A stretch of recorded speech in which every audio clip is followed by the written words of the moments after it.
International Journal of Health Policy and Management. Quality and speed are our culture and the keys to our success. Welcome to the audio summary section of the International Journal of Health Policy and Management.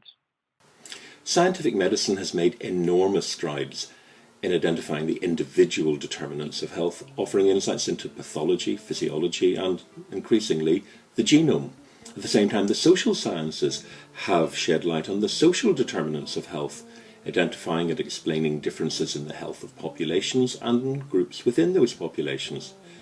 More recently, political scientists have joined the fray, looking at the distribution of power in society, and this power may be visible, it may be invisible, or it may be actively concealed. And this has led them to focus their attention on the global corporations that often exert such a powerful influence on health. We know a great deal about some of these corporations. The release under court order of internal documents from the tobacco industry now allows us to understand how they operate, distorting the scientific evidence and denying the harms caused by their products. But it's not just them. It's now increasingly clear that the alcohol and the sugar-sweetened beverages industries behave in exactly the same way. One way in which corporations have been able to become so powerful has been through trade liberalisation.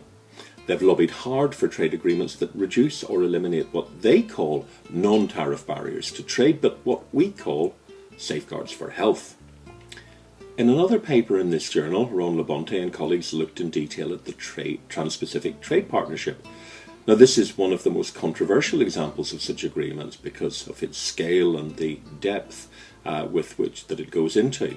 They pointed to a number of aspects that could undermine the health of the people in the countries concerned.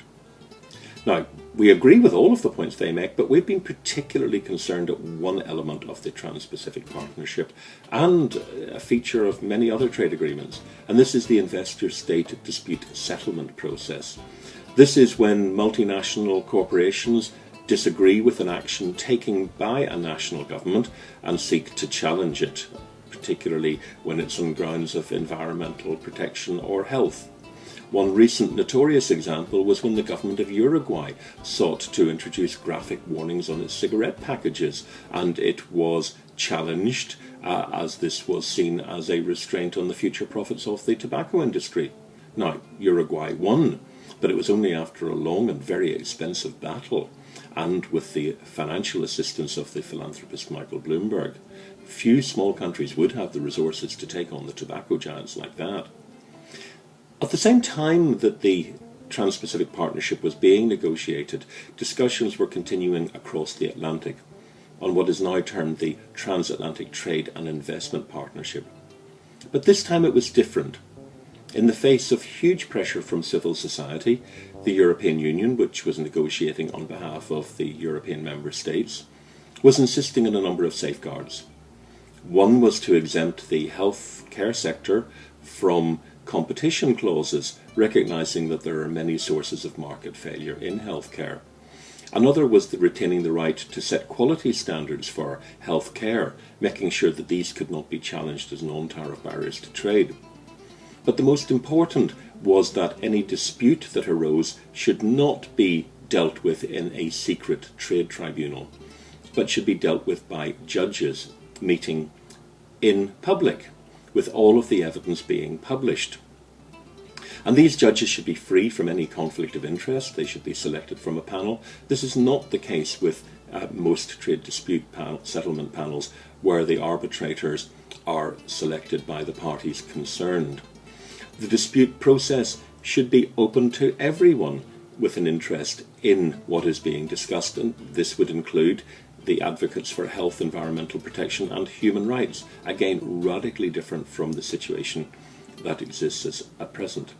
Now, of course, the question is whether other countries will accept these proposals, and it increasingly seems that they will not.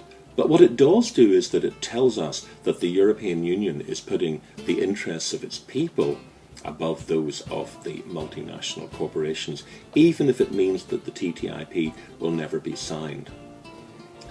Now, at the same time, the United Kingdom has decided to leave the European Union. If it succeeds in doing so, and given the clear lack of understanding of European institutions by the ministers concerned, we cannot assume that this will actually happen. But if it does, then it is very likely that any future trade deals that it agrees will have these protections. Given the controversy over international trade, maybe we should be grateful to the British government for undertaking such an experiment with its people. However, it would surely have been preferable that it sought fully informed consent from them before doing so. I'm afraid it seems unlikely, given the total disregard for the truth by those supporting leaving the EU, that any patient information sheet that they could provide would be accepted by an ethics committee.